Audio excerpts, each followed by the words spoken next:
और आइए अब खबरों में आगे बढ़ते हैं। टीवी9 से बाबा बागेश्वर ने कहा है भारत को हिंदू राष्ट्र बनाने का संकल्प लिया गया है। एक बार फिर से दोहराया उन्होंने हिंदू राष्ट्र का संकल्प। सनातन सॉफ्ट टारगेट है। सनातन पर सवाल उठाने वालों को भगवान सद्बुद्धि दे। मैं कभी ऐसा काम नहीं करूंगा जिससे हिंदू दुखी हों। उनका जन्मदिन है और टीवी9 से खास बातचीत की है। उन्होंने क्या कुछ कहा आपको सुनवाते हैं। बागेश्वर धाम के पीठाधीश्वर पंडित धीरेन्द्र कृष्ण शास्त्री का जन्मदिन है। हमारे साथ वो स्वयं मौजूद है। गुरुजी, सबसे पहले तो आपको अनंत शुभकामनाएं जन्मदिन की। आप स्वस्थ रहें और हमेशा खुश रहें। तो आज कैसा जन्मदिन है आपका और क्या संकल्प ले रहे हैं आज? समाज को आप क्या देने वाले हैं? समाज के लिए, देश के लिए क्या संकल्प आपका नया? सहज तरीके से कल एक प्राकृतिक आपदा यहाँ आई थी जिस कारण से टेंट गिर गया था।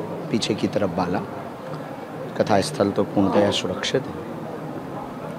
उसमें हमारे बागेश्वर धाम के एक अति प्रिय का शरीर पूर्ण हुआ था। सब लाखों लोग आते हैं, श्रद्धालु आए थे।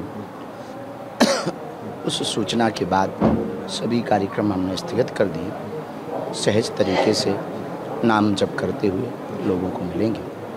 पूर्ववत प्रण है भारत हिंदू राष्ट्र हो जाए, जातियों में बटा हिंदू एक हो जाए।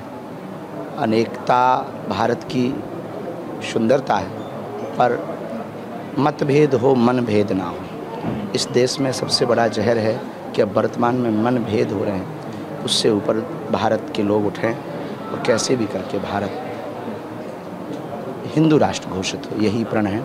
आगामी पदयात्रा की सूचना हम आज मंच से देंगे। कांवड़ यात्रा को लेकर खासा विवाद चल रहा है कि मुस्लिम वहाँ पर शरबत पिलाते हैं, तो क्यों? पहले से ये सब चीज़ें होती आ रही है। लोग कहते हैं हमारी संस्कृति थी। अब इस तरह का विवाद आप क्या सोचते हैं? पता नहीं लोगों की क्या दृष्टि है। सनातन सॉफ्ट टारगेट है। टिप्पणियाँ करने पर भगवान उनको सद्बुद्धि दे। सनातन पर उंगली उठाना सरल है क्योंकि सनातनी जवाब कम देते हैं।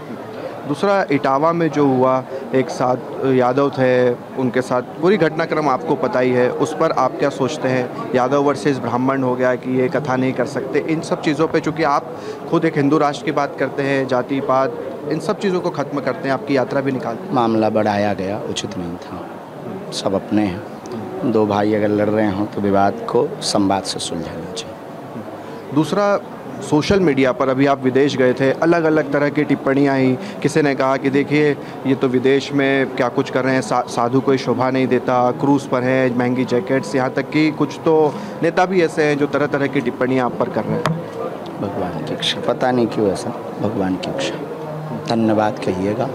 हम अपने जीवन में एक बात हम आज प्रणपूर्वक कहते हैं कि हम कभी ऐसा कार्य नहीं करेंगे कि हिंदुओं को नीचा देखना। आपके विरोधियों को चलिए, तो पंडित धीरेन्द्र कृष्ण शास्त्री हमसे बातचीत कर रहे थे। हालांकि आज जो घटना हुई है उसके बाद से काफ़ी दुखी भी है। आमतौर पर जिस तरह से वो बातचीत करते हैं, जिस तरह के हाजिर जवाबी जवाब वो देते हैं, उस तरह की चीज़ें आज उनमें दिखाई नहीं दे रही है।